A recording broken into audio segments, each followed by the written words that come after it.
नमस्कार साथियों, DSSB TGT के कोर्स के लिए हम लोग मध्यकालीन भारत का इतिहास कंटिन्यू कर रहे हैं। पिछली क्लास में शेरशाह सूरी का टॉपिक कंप्लीट किया था हमने, उसके प्रशासनिक सिस्टम को डिटेल में स्टडी किया था, तो लास्ट में रिवाइज भी कर लिया था। आज हम मध्यकालीन भारतीय इतिहास के रॉकस्टार के बारे में पढ़ेंगे। कौन? अकबर। मेरे लिए हिस्ट्री के अंदर बेसिकली 3 रॉकस्टार है। एंशिएंट हिस्ट्री में अशोक, मिडिएवल में अकबर और मॉडर्न में जानते हैं हम सब गांधी। क्यों बोलता हूं इनको मैं? इन पूरे अपने अपने टाइम के सबसे एक तरह से अहम किरदार ये इसलिए थे क्योंकि इन्होंने समाज को बांधने का थोड़ा काम किया था, सबको साथ लेके चलने का थोड़ा सा काम करने का प्रयास किया। एक तरह से आक्रमण, धार्मिक आधार पे भेदभाव, ये सब सारे राजा करते थे। बाद में आगे मॉडर्न इंडिया में भी अंग्रेज भी कर रहे थे, इस तरह की चीजें होती थी। लेकिन जो लोग इन सब से, इन रूढ़ियों से ऊपर उठ के सबको जोड़ पाए, वो ये 3 मैंने आपको बताया। उनमें से एक मेजर किरदार अकबर आज हम स्टडी कर रहे हैं। कोई भी कॉम्पिटिटिव एग्जाम का सबसे इंपॉर्टेंट, सबसे फेवरेट टॉपिक अकबर। थोड़े हिंट आपको पहले दे ही चुका था मैं। जलालुद्दीन अकबर जन्म हुआ था 15 अक्टूबर 1542। पिता हुमायूं। हुमायूं जब एक तरह से रन पर था, भाग रहा था शेरशाह सूरी से बच के, तब याद होगा आपको, रास्ते में हिंदाल अपने भाई के पास शरण लेने गया, लेकिन वहां पे हिंदाल के शिया धर्मगुरु की बेटी थी हामिदा, शिया थी, उनके साथ उनका कुछ अफेयर चला हुमायूं का। वो उनको लेके भाग गए पीछे। हिंदाल उनका दुश्मन बन गया, भाई जो था। लेकिन अब हामिदा इनके साथ चली गई। शिया थी, ये शिया वर्ड पे फोकस कर रहा हूं, आप याद रखिएगा आगे तक। तो हामिदा इनके साथ चली गई। आगे जाके पता चला कि वीरसाल जो राजा थे अमरकोट के, राजपूत राजा थे, इन्होंने शरण दी हुई थी अकबर को। वहीं पे अमरकोट में अकबर का जन्म हुआ था। अमरकोट में जन्म राजपूतों के घर में, माता हामिदा बेगम, पिता हुमायूं। जब पैदा हुए तो इनके पिता के पास फूटी कौड़ी भी नहीं थी। एक कस्तूरी का टुकड़ा था जो अपने सैनिकों में बांटा था, और एक दुआ दी थी कि मेरे बेटे का यश जो होगा वो पूरी दुनिया में फैलेगा। ये बात हमने हुमायूं के टॉपिक में डिस्कस की थी। आज स्टोरी को वहां से थोड़ा सा अकबर के पर्सपेक्टिव में आगे लेके जाते हैं। हुमायूं, मैंने बताया कि परेशान था, चूंकि दुश्मन बहुत उसके पीछे पड़े थे, तो इस नन्हे से अकबर को वहीं पर छोड़ के चला गया आगे अपने अभियान के लिए। तो वहां से निकलते हुए वो ईरान गया था हेल्प लेने के लिए। पीछे अकबर राजपूत घर में बड़ा हो रहा। वो एक इन्फ्लुएंस जो था, वो एक हिंदू संस्कृति का, एक राजपूत संस्कृति का अकबर के ऊपर यहीं पर जन्म के जस्ट बाद से ही पड़ रहा। तो हुआ ये कि हुमायूं जब ईरान से सहायता लेके वापस आया, आते समय कंधार और काबुल जीते थे, आपको बताया था। तो उस समय पे अपने पुत्र को, अकबर को, वापस बुलवा लिया गया। अकबर से हुमायूं का मिलन होता है। तो बेसिकली हुमायूं जब कंधार जीता तो उसके बाद अकबर और हुमायूं का मिलन होता है, पिता पुत्र का मिलन। वहां पे हुमायूं को पहली बार ऐसा एक तरह से बोला जाता है, क्योंकि हुमायूं इमोशनली बहुत अटैच था अपनी फैमिली से। हमने देखा था बाबर के केस में भी कि बाबर जाते जाते हुमायूं को कुछ वादा करके गया, करने को बोला था, और हुमायूं पूरी तरह से उसको निभाता है। भाइयों से धोखे खाए लेकिन भाइयों का साथ नहीं छोड़ा। तो हुमायूं बड़ा ही इमोशनली अटैच्ड इंसान था।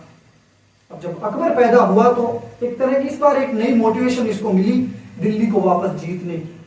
कंधार और काबुल जीत चुका था अब, और जब अकबर से वापस ये मिला तो इसके लिए ये मोटिवेशन का काम करती है। आगे सरहिंद का, मच्छीवाड़ा का युद्ध किया। बैरम खां उसका सेनापति था हुमायूं का, और ये दोनों युद्ध जो जीते, सरहिंद और मच्छीवाड़ा के जीतने के बाद में, तब फिक्स हो गया था कि अब हुमायूं घर वापसी करने वाला है। सरहिंद और मच्छीवाड़ा जीतने के बाद अकबर ने, माफ कीजिएगा, हुमायूं ने अकबर को अपने युवराज घोषित कर दिया। युवराज मतलब भावी राजा, अगला राजा जो बनने वाला था। तो युवराज का पद अकबर को दे दिया गया था सरहिंद और मच्छीवाड़ा जैसे ही हुमायूं ने जीता। उसके बाद यहां से निकला तो दिल्ली आया हुमायूं। दिल्ली आने के बाद गद्दी पे बैठा, और अब हुमायूं के सामने एक चीज थी। मैंने बोला कि हिस्ट्री से इंसान सीखता है तो बेहतर रहता है। मैंने जब हुमायूं का टॉपिक स्टार्ट किया था तब आपको बताया था ये कि हुमायूं के बारे में प्रॉब्लम ये थी कि हुमायूं को कुछ एक तरह से बोला जाए कि कुछ अच्छा एक्सपीरियंस था नहीं लड़ने का या प्रशासन का। बाबर के अभियानों के दौरान साथ में रहता था, लेकिन एक तरह से ज्यादा एक्टिवली पार्टिसिपेट नहीं कर रहा था। और चूंकि युद्ध में ही बिजी थे ये सारे उस समय, तो प्रशासन का तो बिल्कुल भी नहीं। हुमायूं ये बात समझ चुका था कि अब उसका बेटा अकबर, जलालुद्दीन नाम था इसका, मूल नाम अकबर का, कि बेटा जलाल जो है उसको इस तरह की अयोग्यता से फेस ना करनी पड़े। तो इस वजह से उसने, हुमायूं जैसे ही दिल्ली की गद्दी पे वापस बैठने के बाद पहला डिसीजन यही था कि इसने अकबर को पंजाब का गवर्नर बना के भेज दिया। अब आप एक चीज नोट करोगे, 1555 में वापस आया था हुमायूं। 1555 में ये सरहिंद और मच्छीवाड़ा के युद्ध जीते, दिल्ली की गद्दी पे आके बैठा। मैंने आपको जस्ट अभी बताया 1542 में अकबर पैदा हुआ, 13 साल का है ये लड़का। गवर्नर बना के आप सीधे नहीं भेज सकते, एक संरक्षक की जरूरत होती है। तो हुमायूं अकबर के अंदर हमेशा से भावी राजा देख ही रहा था, तो हुमायूं ने अपने सबसे शानदार, सबसे भरोसेमंद जो उसका सेना नायक था बैरम खां या बहराम खां, उसको चुना अकबर के संरक्षक के रूप में। तो पंजाब का गवर्नर नियुक्त हुआ ही, साथ में बैरम खां को संरक्षक के रूप में साथ में ले गया और यहां से ये पंजाब चला जाता है। 1556 में अगले साल, तब आपको पता है पिछले टॉपिक में हमने पढ़ा था, हुमायूं की मृत्यु हो गई थी, पुस्तकालय की छत से गिर के। अब इस सारी चीजों के बीच में एक और चीज थी कि आमिरों की पॉलिटिक्स चलती है। हुमायूं आया था, बैरम खां का कोई डाउट नहीं कि बहुत बड़ा कंट्रीब्यूशन था हुमायूं को वापस गद्दी में बिठाने के लिए, लेकिन साथ में कुछ और किरदार भी थे। उन्हीं में से था एक तारदी बेग। तारदी बेग एक उम्दा, एक तरह से सेना नायक, लड़ने में बहुत अच्छा, प्रशासन के लिए भी काम करता था हुमायूं के लिए। हुमायूं ने जो बड़ी जिम्मेदारी थी कि जो भावी राजा होने वाला है अकबर, उसकी जिम्मेदारी बैरम खां को दे दी और तारदी बेग को अपने साथ दिल्ली में रखा। तारदी बेग दिल्ली में, तारदी बेग को भी थोड़ा सा एक तरह से डिसअपॉइंटमेंट थी, निराशा थी कि भावी सुल्तान के साथ बैरम खां को दी गई ये जिम्मेदारी। तारदी बेग अब पता था कि हुमायूं के दिन जाने वाले ही हैं और इस चीज से खुश तो नहीं था, लेकिन फिर भी एक तरह से सिंहासन के प्रति ये सब स्वामी भक्त थे, तारदी बेग भी और बैरम खां। बैरम खां अपनी जिम्मेदारी निभा रहा था, अकबर को राजनीति के, प्रशासन के, लड़ाई के गुर सिखा रहा था पंजाब में। तभी 1556 में खबर आई हुमायूं की मृत्यु हो गई। हुमायूं की मृत्यु हुई 1556 में। उस समय पे अकबर कहां पर था? पंजाब, मैंने बताया आपको, पंजाब के गवर्नर के रूप में था विद संरक्षक बैरम खां। पंजाब के अंदर कन्नौर प्रदेश में उस समय अकबर था। इस 13-14 साल के लड़के को अभी समझ ही नहीं आई थी कि राजनीति के गुर जस्ट सीख रहा था। अभी तक तो क्या था कि अब देखिए आप, 1555 में हुमायूं वापस आके बैठा था, शेरशाह सूरी की मृत्यु हुई थी 1545 में। ये अगले 10 साल तक एक तरह से सूर्यवंश थोड़ा सा कमजोर हो रहा था। शेरशाह सूरी की मृत्यु के बाद इसके उत्तराधिकारी भी बड़े ही कमजोर आए थे। वो कमजोर उत्तराधिकारी थे, इस वजह से हुमायूं को भी एक ओपनिंग मिल गई, एक तरह का एक मौका मिल गया, एक अपॉर्चुनिटी मिल गई कि वापस आके दिल्ली में सत्ता पे बैठ जाए। तो इस सब के बीच में ये अफगानों को हरा भी देता है और पूरे युद्ध में था, एक तरह से कंटिन्यूअस युद्ध में है हुमायूं। उसका बेटा अकबर अब उसके साथ ही था, पढ़ाई लिखाई नहीं हो पाई, ये दिक्कत थी। मूवी है एक जोधा अकबर, अकबर की एक लाइफ को एक तरह से उसमें डिपिक्ट करती है। बहुत सी चीजें एक तरह से मनगढ़ंत भी है उसमें मूवी के हिसाब से, लेकिन कुछ चीजें हिस्टोरिकली अपने को कनेक्ट भी करती है। मेरी राय में देखनी चाहिए। अब वापस आते हैं, उस मूवी के अंदर भी आपको दिखाते हैं एक सीन में कि अकबर अनपढ़ था। अकबर अनपढ़ इसलिए रह गया था क्योंकि पिता के साथ अभियान में था 1555 तक। तो अब रास्ते में एक तरह से जब ये इस तरह का माहौल हो तो पढ़ाई ढंग से हो नहीं पाती। अब आगे जाके 1556 के तक लड़ाई के गुर सीख रहा था, मैंने आपको बताया। तभी हुमायूं की मृत्यु हो गई। अकबर खान बाबा के साथ, बैरम खां को खान बाबा बोला करता था अकबर, तो खान बाबा के साथ बैठा था। यहां पे अब बैरम खां मंजा हुआ खिलाड़ी था।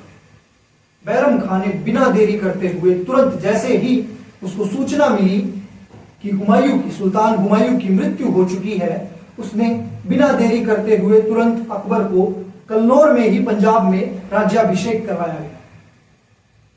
अकबर को सुल्तान डिक्लेयर कर दिया।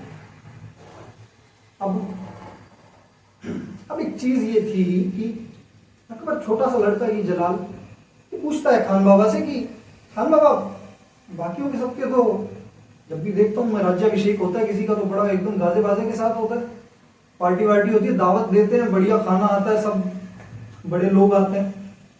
खान बाबा को एक समझ आई थी कि आप इधर सुदूर पंजाब में बैठ के राजा डिक्लेयर कर दिया अकबर को, लेकिन उस समय पे कोई एकदम कोई न्यूज चला के ब्रेकिंग न्यूज वगैरह तो आ नहीं रही थी टीवी पे कि हुमायूं की मृत्यु हो गई, अगला राजा अकबर बन गया। आसपास के शासकों के लिए, आमिरों के लिए, उनके लिए तो सल्तनत में वैक्यूम था, कि सल्तनत में स्पेस था, राजा की मृत्यु हो गई है, और उनको पता कैसे चलेगी। अकबर ने जैसे ये बात बोली तो थोड़ा बैरम खां का दिमाग दौड़ा। उसने ये निश्चय किया कि राज्याभिषेक प्रॉपरली होना चाहिए और उसके अंदर आसपास के शासकों को भी बुलाना चाहिए, ये जरूरी लगा। इसलिए 3 दिन बाद वापस कन्नौर में ही पंजाब में इनका राज्याभिषेक होता है। 3 दिन बाद प्रॉपर बड़ा राज्याभिषेक, जिसके अंदर आसपास के सारे एक तरह से जो भी सामंत एक तरह से थे, सूबेदार थे, उन सबको इनवाइट किया गया और राज्याभिषेक प्रॉपर किया गया। 3 दिन बाद दोबारा राज्याभिषेक हुआ। ये अकबर खान बाबा के साथ स्ट्रेटजाइज करेगा, अब नई स्ट्रेटजीज बनाएगा, जरूरत है। खान बाबा, अब मूवीज वगैरह में देखते हैं हम कि एक वॉर रूम होता है जिसमें खतरे की तैयारियां की जाती है, दुश्मनों से निपटने की तैयारियां की जाती है। अब यहाँ पे अकबर चूंकि 14 साल का बच्चा खान बाबा को बोलता है, खान बाबा हम यहाँ क्यों रुके हुए, हमें दिल्ली जाना चाहिए, मैं बादशाह हूं, मैं सुल्तान हूं इस सल्तनत का। खान बाबा तब अकबर को रियलिटी दिखाते हैं। रियलिटी क्या थी कि मैंने बताया हुमायूं आया 1555 से 1556, सिर्फ एक तरह से 1.5-2 साल राज किया, 1 साल से हल्का सा साल। इतने से कम समय में हुमायूं ने कुछ ज्यादा अचीवमेंट किया नहीं था अपने सेकंड फेज में। वो जो प्लेस जीत के आ रहा था पीछे से, कंधार जीता, काबुल जीता, धीरे धीरे दिल्ली आया, आगरा जीता, उन सब प्रदेशों में तो था, पंजाब भी जीत लिया था रास्ते में, पंजाब में अकबर को भेज दिया, और उसके अलावा कुछ ज्यादा सीमाएं बढ़ाई नहीं थी। दूसरी चीज, जिन प्रदेशों को जीता भी था उनको अपने आमिरों को, मिर्जा बंधुओं को देना पड़ा। उस युद्ध में, इस अभियान में उसको वापस दिल्ली तक बिठाने में कुछ सहायता जिन्होंने की थी उनको सहायता का रिवॉर्ड भी तो देना था। इस वजह से अब खान बाबा अकबर को रियलिटी दिखाते हैं। अब अकबर सुल्तान है लेकिन है तो बच्चा और बचकानी बातें भी करता है, उसको अब रियलिटी दिखाई जाएगी और उसको दिखा रहे हैं तो साथ में हम भी देख लेंगे।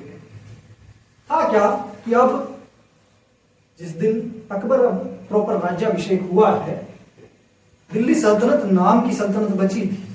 क्यों? क्योंकि इसके केंद्र की दिल्ली, नीचे इसके आगरा, थोड़ा सा पास में यूपी की साइड जाए तो आगरा, दिल्ली और आगरा, और तीसरा था पंजाब।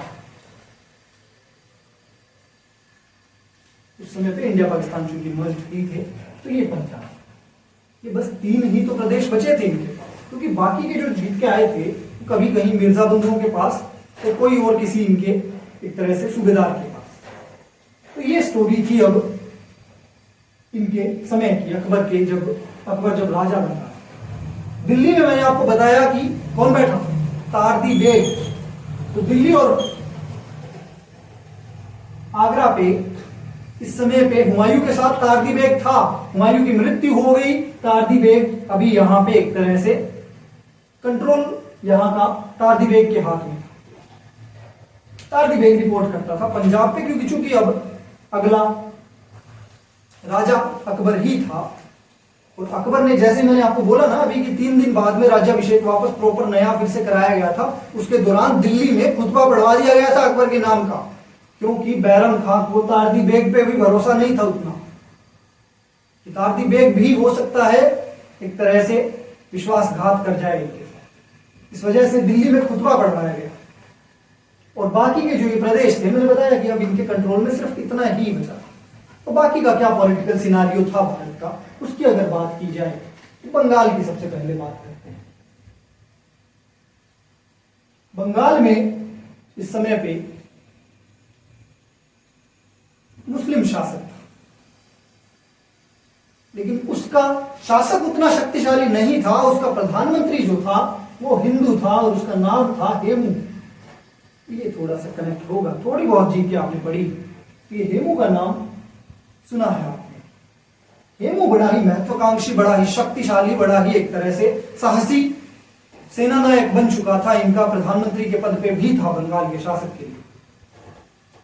ये बंगाल से, अब बंगाल के शासक का उतना खतरा नहीं था, लेकिन बैरम खां को पता था कि हेमू बहुत महत्वाकांक्षी, वो दिल्ली में अपॉर्चुनिटी देखेगा, पक्का बढ़ेगा इस तरफ।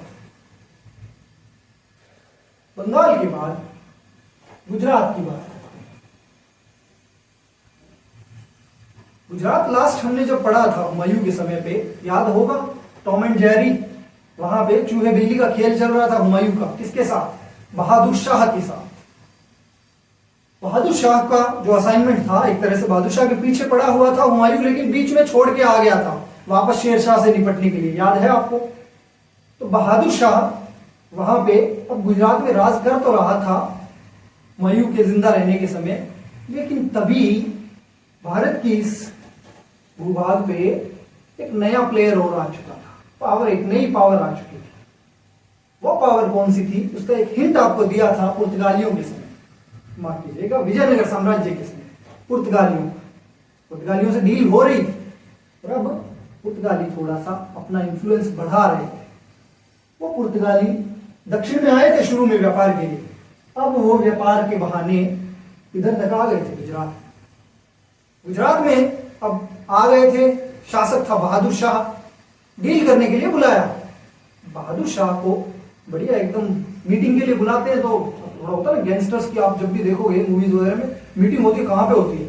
एकदम बीच पे या इस तरह के एकदम बढ़िया लोकेशंस पे होती है, पहाड़ों पे मिल रहे हैं, बीच पे मिल रहे हैं, ये बढ़िया एकदम अरेबियन सी, अरब सागर के इस तरफ बंदरगाह पे मीटिंग फिक्स हुई कि पुर्तगालियों की और बहादुर शाह की। बहादुर शाह अपना इस इलाके का एक तरह से डॉन था, उसका इलाका, वो अपनी पूरी उसी दबंगई में जाता है। पुर्तगालियों के साथ हो सकता है भाषा का कुछ मिसकम्युनिकेशन रहा हो या जो भी हो, कुछ बात ऐसी बिगड़ी उनके बीच में, पुर्तगालियों ने बंदूकें लेके आए हुए थे, मार दिया सीधा। मिर्जापुर में रतिशंकर को मारा था, उसी तरह से बहादुर शाह को सीधे हेडशॉट। पुर्तगालियों ने बहादुर शाह को निपटा दिया, मार के उसको अरब सागर में फेंक दिया। यहाँ पे बहादुर शाह का एक तरह से अनएक्सपेक्टेड एंड हो जाता है। गुजरात एक तरह से अब बहादुर शाह के चंगुल से निकल गया। पुर्तगाली सत्ता में इंटरेस्टेड नहीं थे इतने, उस समय तक नहीं थे, तो व्यापार के लिए अपनी अपॉर्चुनिटी खोज रहे थे, उसको मार दिया तो अब खुला एक तरह से पैसे कमाने में लगे। गुजरात में वैक्यूम था, कोई खास खतरा था नहीं अकबर को, लेकिन बैरम खां ने यह जरूर बता दिया कि इन पुर्तगालियों से संभल के रहना है। इनकी टेक्निक्स जो है लड़ने की, वो नए हैं इस प्रदेश में, और जाने कहां से आए हैं और क्या क्या लेके आए हैं लड़ने के लिए, उसका अंदाजा नहीं है चला रहा। तो ये गुजरात की स्टोरी थी। अब बात करते हैं मेवाड़ की। मेवाड़ का क्या सीन था? लास्ट क्या बात की थी हमने? बहादुर शाह का ये अभियान चला था, गुजरात में साका हुआ था, कर्मावती ने राखी भेजी थी, अपना हुमायूं नालायकों की तरह टाइम पे पहुंच नहीं पाया, धर्म की बातों में आ गया, बहादुर शाह के हाथों में चला गया था मेवाड़। लेकिन अब चूंकि बहादुर शाह भी मर गया, तो मेवाड़ जो था वापस राजपूतों के पास चला गया। तो मेवाड़ में राजपूत वापस नई शक्ति बन रहे थे, इकट्ठे हो रहे थे, उदय सिंह का उदय होने वाला था। तो ये मेवाड़ की स्टोरी थी। अब मेवाड़ चूंकि सबसे मुख्य प्रदेश था राजपूताना, मेवाड़ के अलावा एक मालवा हुआ करता था, वो भी अब दिल्ली सल्तनत से आजाद हो गया। उसने मौका देख लिया कि दिल्ली में हुमायूं की मृत्यु हुई, मालवा भी आजाद हो गया। अब ये तो हो गए भारत के अंदर, जो वर्तमान भारत के अंदर। इसके अलावा तीन चार और लाइन से कुछ प्रदेश थे इधर। कौन कौन से? एक तो था कंधार, एक था गजनी प्रदेश, याद होना चाहिए आपको, गजनवी, महमूद गजनवी, गजनी से आया था, वही गजनी। कंधार, गजनी, इसके अलावा काबुल। मैप में आपको मैंने बस ये थोड़ा सा एक तरह से सिंबॉलिक दिखा रहा हूँ, एक्चुअल में ये थोड़ा सा कम स्पेस में आना चाहिए, लेकिन दिखने के लिए बेटर हो इसलिए ऐसे लिखे हैं। पंजाब, कंधार, गजनी, काबुल और एक था बदख्शां। ये यहाँ के मेजर खतरे अब दिख रहे थे बैरम खां को। तो यहाँ पे थे, मैंने वो जो आपको जिक्र किया अभी, मिर्जा बंधु, एक तो था सुलेमान मिर्जा, एक हाकिम मिर्जा। हाकिम मिर्जा इन तीनों प्रदेशों पे कंट्रोल कर रहा था, सुलेमान मिर्जा जो था वो बदख्शां पे कंट्रोल कर रहा था। सारे के सारे महत्वाकांक्षी, जैसे ही हुमायूं की मृत्यु हुई, बैरम खां को पता था कि ये कभी भी आक्रमण कर सकते हैं। ये सारी डिटेल बता क्यों जरूरी है? एक भूमिका तैयार हो रही है पानीपत के दूसरे युद्ध की। पानीपत के 3 युद्ध भारत के इतिहास के सबसे इंपॉर्टेंट युद्धों में से जाने जाते हैं, उनमें से दूसरे की बात अभी हम करने वाले हैं, क्योंकि अब सिचुएशन कुछ ऐसी हो गई थी। अब मैप दिख गया, मैप दिख रहा है, आपको भी दिख रहा है, जलाल को भी दिख रहा है, बैरम खान ने दोनों को दिखा दिया। यहाँ पे अब हुआ ये कि बैरम खान को पता था कि ये जो भी ये पॉलिटिक्स चल रही है, ये सारे के सारे कभी भी पंजाब पे आक्रमण करेंगे। सुलेमान मिर्जा जो था, काबुल और गजनी पे उसकी आंखें थी, तो वो इधर पंजाब पे भी, अगर पंजाब खाली किया किसी भी हालत में, तो वो अटैक कर सकता। दूसरी तरफ दिल्ली में बैठा था तारदी बेग। तारदी बेग ने एक संदेश भिजवाया बैरम खां को कि बैरम खां पीछे से, कौन था अपना ये हेमू एडवांस हो चुका है, जौनपुर जीत लिया, आगरा जीतने वाला है और कब्जा कर भी लेगा, क्या करें, हेल्प मांग। अब बैरम खां जो था पंजाब में बैठा हुआ, तो अकबर के साथ बैठा है। ये 14 साल का अकबर कुछ ना के बराबर ही मान लो। बैरम खां के सामने सबसे बड़ी समस्या यही थी अभी कि अगर दिल्ली की तरफ गया, अगर मानो, तो दिल्ली की तरफ जाने में जैसे ही पंजाब खाली करेगा, पीछे से आके ये ले जाएंगे। अगर दिल्ली नहीं गया तो हेमू आके दिल्ली पे कब्जा कर लेगा, सल्तनत की राजधानी ही गई तो क्या बचेगा। ये बड़ा एक तरह से धर्म संकट में फंस गया बैरम खां। उसने अपना दिमाग यूज करते हुए निर्णय किया, पंजाब छोड़ के तो नहीं जा रहा, ये एक लास्ट लाइन ऑफ डिफेंस है उनको बाहर रखने की। अंदर दिल्ली तो क्या पता वापस जीत भी लेंगे कभी, या जो भी इधर मान लो आगरा गया हाथ से, या जौनपुर वोनपुर जो भी जाएगा, वो तो क्या पता जीत लेंगे, लेकिन अगर इधर ये लोग एंट्री ले गए ना पंजाब वाली बॉर्डर से, तो वो नुकसान ज्यादा करेंगे। तो अब बैरम खां क्या करता है कि बैरम खां ने डिसाइड किया कि एक टुकड़ी सेना की तारदी बेग की मदद के लिए दिल्ली भेजी।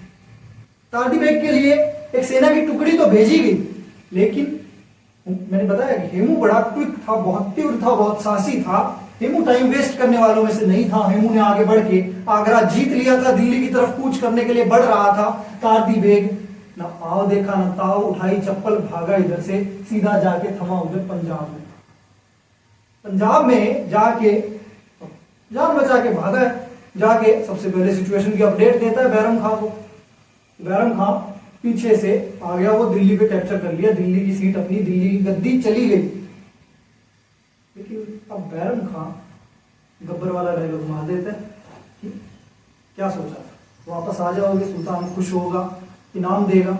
वही किया इसने जो गब्बर ने किया था उनके अपने उस गुंडों के साथ, इसने मार दिया। तारदी बेग मारा गया, बैरम खां के गुस्से का शिकार हुआ तारदी बेग। इन सबके बीच में एक छोटी सी सिचुएशन और हो गई। 14 साल का अकबर थोड़ा सा यहां पे विचलित हो गया। अकबर नहीं चाहता था कि तारदी बेग को मारा जाए। अकबर का पद तो सुल्तान का था, लेकिन अकबर की चल नहीं रही थी अभी। सारी सेना, सारे जो भी इनके आमिर थे, जो भी गिने चुने, उनके सामने अकबर खान बाबा से आग्रह करता है कि इसको मारा नहीं जाए तारदी बेग को। लेकिन खान बाबा ये बात सुनते नहीं है, सम्राट की आज्ञा के विपरीत जाके मारते हैं। सबको पता चल जाता है कि इधर बॉस कौन है। तो जब परिस्थितियां ऐसी हो तो इंसान को थोड़ा सा अपने कद से ऊपर आके कुछ ऐसे टफ फैसले लेने पड़ते हैं। बैरम खां अपने पूरे जीवन स्वामी भक्त बना रहा, लेकिन यहां पे बात सल्तनत को बचाने की थी, तो थोड़ा सा एक टफ पेश आना था वो आया, तारदी बेग को मार दिया। अकबर का कैरेक्टर भी दिखा रहा है और ये भी दिखा रहा है अकबर और बैरम खां के बीच का हल्का सा एक टसल दिखेगा। यहां पे अब कुछ दिल्ली चली गई और कुछ बचा नहीं, तो बैरम खां पूरी तैयारी के साथ, उसको पता था कि अब अगर ज्यादा रुके तो पीछे से हेमू इधर भी आ जाएगा, मारेगा। इधर इस साइड दिल्ली में क्या हो रहा था, तारदी बेग दिल्ली छोड़ के निकल गया था, हेमू जो था दिल्ली की गद्दी पे बैठा।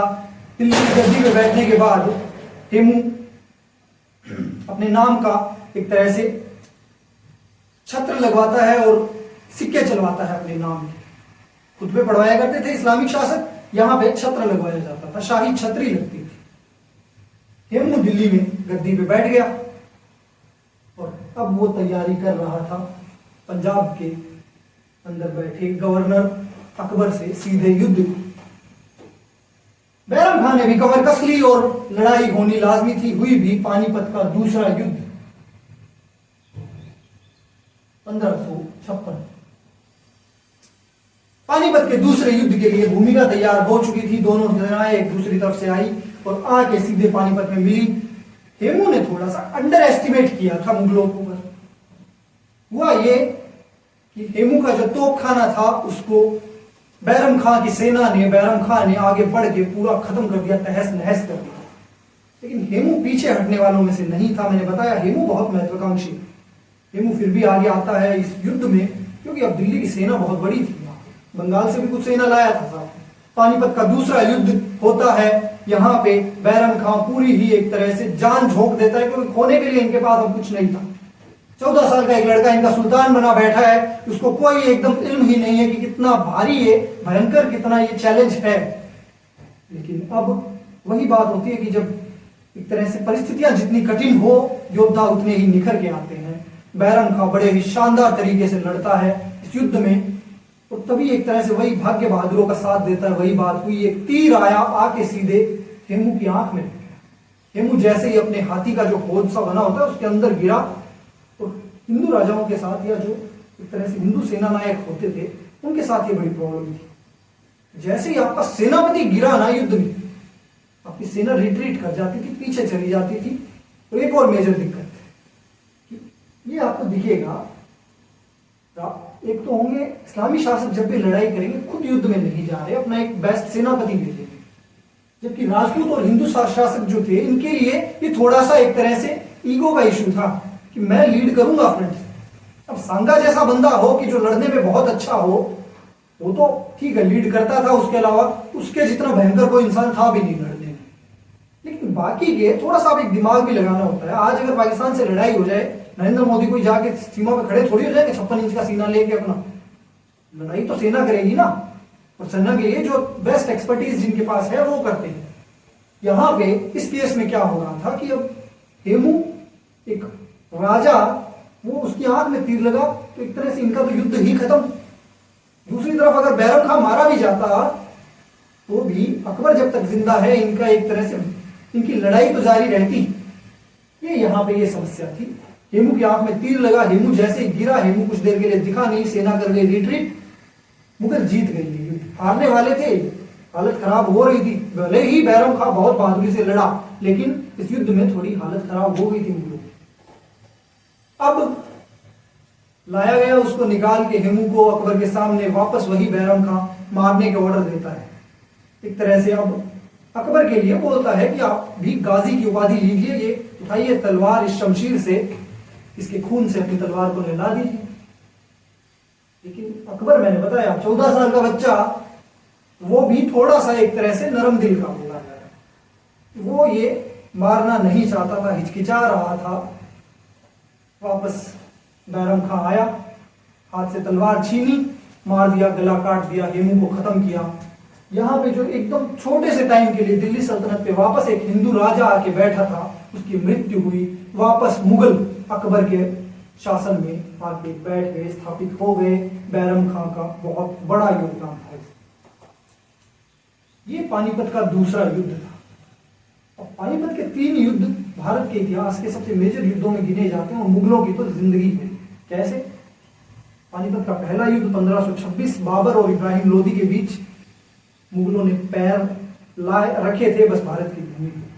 भारत में दिल्ली में एंट्री की थी। पानीपत का पहला युद्ध उनके लिए आगमन का था, भारत में आए थे, वेलकम हुआ। पानीपत का दूसरा युद्ध मुगलों द्वारा इस प्रदेश में अपनी एक तरह से वो दिखाने का था कि दूर से हेमू चाहे कितना ही शक्तिशाली होके आ गया, लेकिन ये पैर जमाने का काम पानीपत के दूसरे युद्ध ने किया। पानीपत के दूसरे युद्ध ने मुगलों को भारत में स्थापित कर दिया। इसके बाद लंबा चले और लास्ट में जाके आपको बताऊंगा पानीपत का तीसरा युद्ध जब बताऊंगा तब आप नोट करोगे कि मुगल कितने लाचार हो गए, वो दिखेगा पानीपत के तीसरे युद्ध। ये पानीपत के युद्धों की कहानी थी। अभी आगे हम बात करते हैं अकबर के राजा बनने के बाद क्या हुआ। अकबर के राजा बनने के बाद में अब थोड़ा सा स्टेबलाइज हुई दिल्ली, थोड़े से आसपास के प्रदेश जीते गए। बैरम खां का कद बहुत ज्यादा बढ़ गया। मैंने जितना आपको अभी पानीपत के युद्ध में जो इसकी भूमिका थी उसके बाद से ऊपर से अकबर एक तरह से डरता था। खान बाबा उसके लिए फादर फिगर थे, ऊपर से उस आदमी की शक्ल भी डरावनी थी। थोड़ी मूवी में थोड़ा सा जो डिपिक्ट किया है उसकी शक्ल देखोगे आप तो लग जाएगा। तो अब खान बाबा का वर्चस्व थोड़ा बढ़ रहा था। वो ये रहा था कि खान बाबा थोड़े थोड़े बूढ़े हो रहे हैं टाइम के साथ, अगले 5-4 सालों में। अकबर जवान हो रहा है। अकबर अगले 4 सालों में माइनर नहीं रहता। अब 14 का था पहले युद्ध के समय, अब 18 जैसे ही क्रॉस किया तो थोड़ा सा वही थोड़ा जब एक तरह से यंग एज किशोरावस्था आती है तो थोड़े आसपास में थोड़ी सी एक तरह से कुड़ मचती है। एक कोई इरिटेट करे तो इरिटेशन भी ज्यादा होती है। एक तो इस यंग एज वालों को होती है, एक बूढ़ों को भी होती है। बैरम खां बूढ़ा हो रहा था इसलिए सनकी हो रहा था। और ये रहा कि अकबर अपने अब शाही राजा है तो पूरा अपना शाही खेल इनके हाथी वाथी से खेला करता। तो ऐसा ही कोई हाथी एक दिन ऐसे मजाक में या जो भी था अकबर ने मजाक किया है उसके महावत में बैरम खां की तरफ चल दिया। बैरम खां बड़ा गुस्सा हो गया, आंखें निकाल के चला गया। दूसरी बार और हो गया ऐसा ही कुछ। इस बार अकबर बैरम खां ने क्या किया, ये जो अकबर का महावत था जो ये चला रहा था इस हाथी को, उसका गला काट दिया। बैरम खां के साथ ये बात बड़ी थी, थोड़ा सा गुस्सा आता था गला काट देता था, बड़ा इंस्टेंटली रिएक्ट करता था। पीछे तारदी बेग को निपटाया था आपने देखा था, फिर बाद में अभी हेमू को निपटा दिया, अब इस बेचारे महावत को निपटा दिया। महावत माफी मांगने गया था बाद में, अकबर ने भेजा था उसको कि खान बाबा के साथ क्यों बार बार तंग कर रहा हूँ। इस तरह का ऐसे थोड़ा सा अब अकबर को भी थोड़ा एक तरह से अब क्लैश ऑफ पर्सनैलिटीज हो रहा है कि दो बड़े व्यक्तित्व आ गए हैं पिक्चर में। अकबर खुद सुल्तान है, पद भी बड़ा, उसने अपनी इज्जत कमाई है बैरम खां ने। बैरम खां का पतन होता है, कैसे होता है? बैरम खां को जब, अब बैरम खां ठीक है मैंने बोला सनकी हो गया थोड़ा या जो भी था इरिटेट कर रहा था, पर इसकी मुगलिया सल्तनत के प्रति स्वामी भक्ति पे किसी को ना होती। और एक आदमी का जब इतना उत्थान होगा साथ में जलन होने वाले लोग भी तो बढ़ेंगे। अब आसपास कुछ लोगों को, कुछ आमिरों को जलन भी हुआ। ये कि बैरम खां अकबर को सबसे ज्यादा प्रभावित भी करता। थोड़ा एक और काम हो गया कि बैरम खां भी शिया था।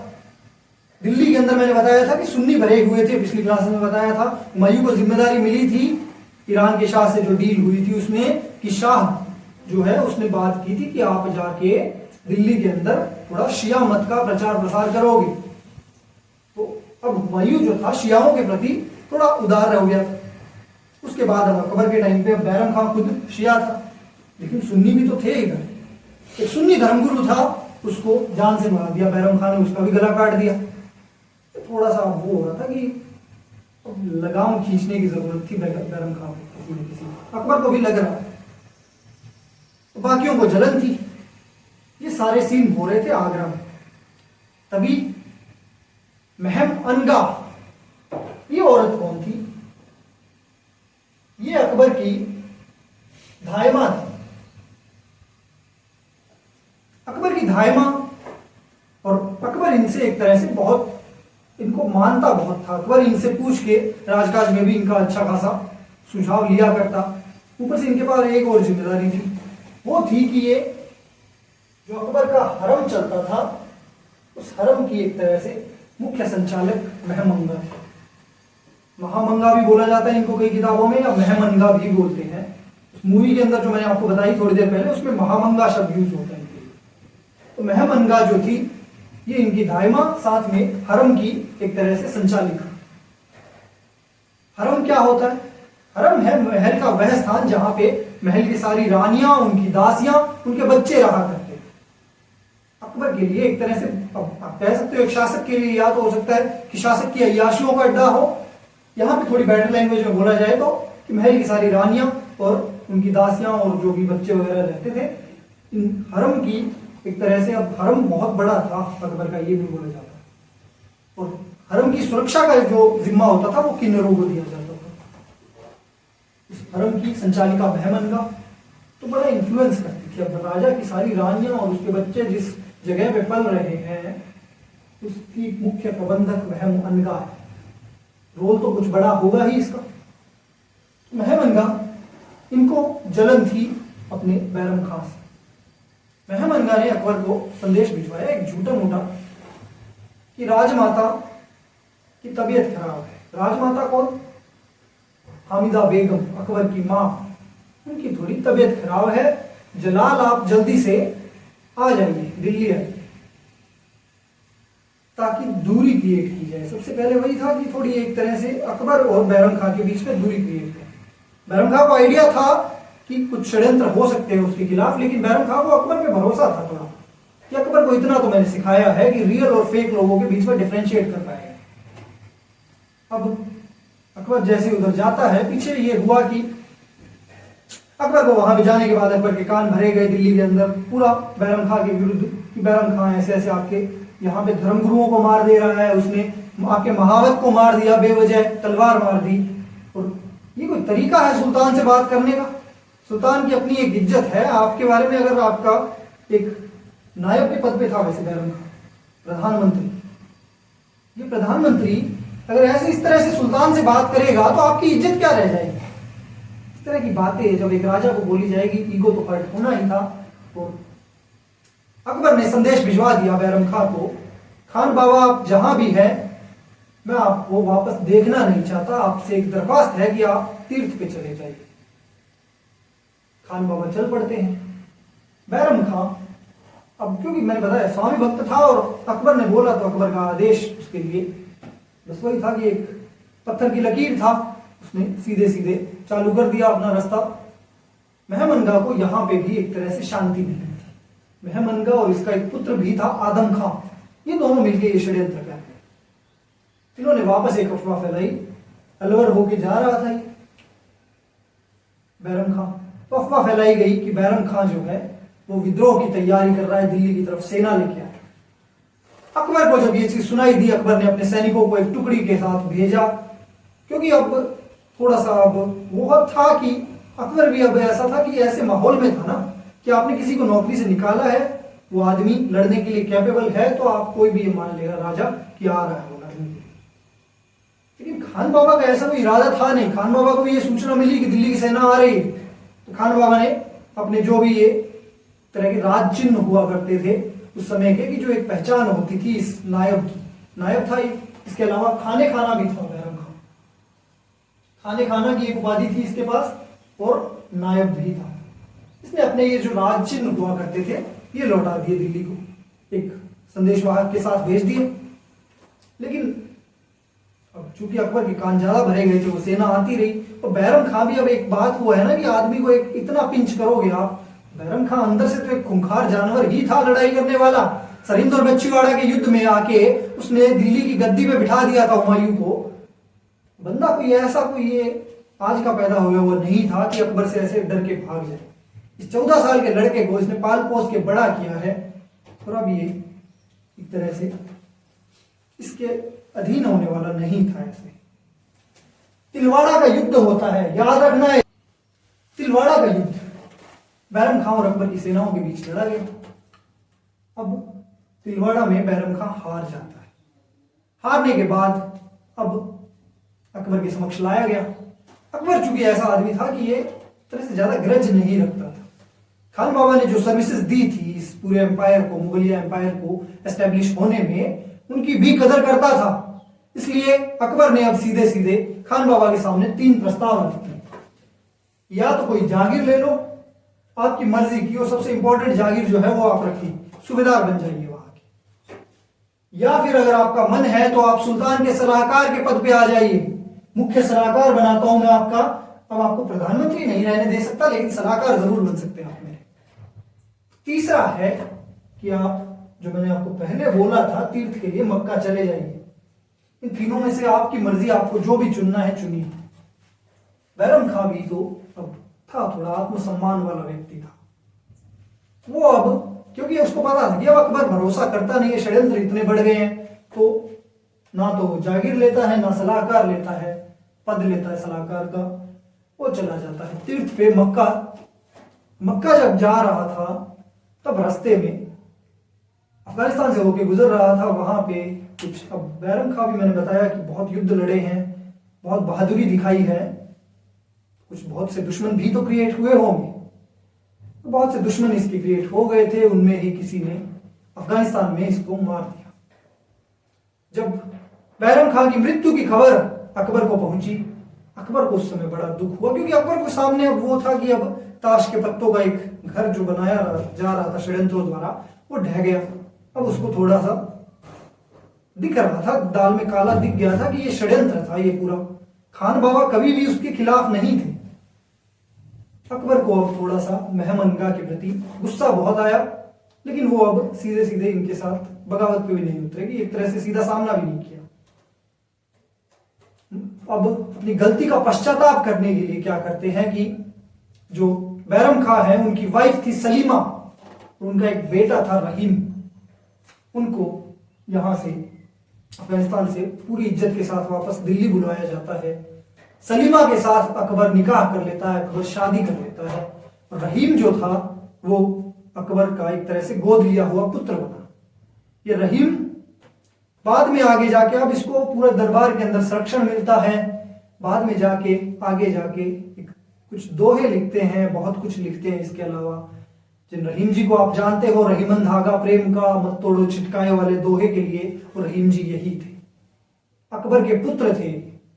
तो रहीम जी को इन्होंने अपने दरबार में बिठाया। खाने खाना की उपाधि जो कभी बैरम खां को दी थी, अब रहीम को दी गई।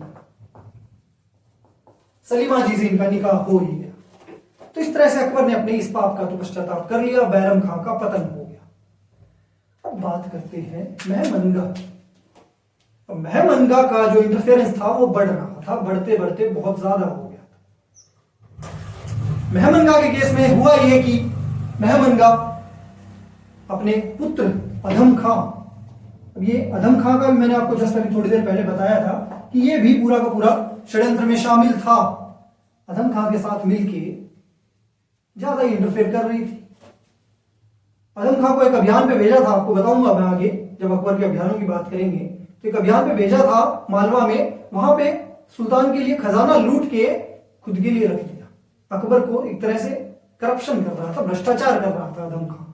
इस वजह से भी अकबर गुस्सा था इससे, लेकिन इसकी मां मेहमनगा की वजह से इसका एक तरह से लिहाज करते हुए अधम खां को छोड़ देता है। अब क्या हुआ कि चूंकि बैरम खां मर चुका था, अकबर ने अपना एक प्रधानमंत्री अब नया बनाया था, अतका खां।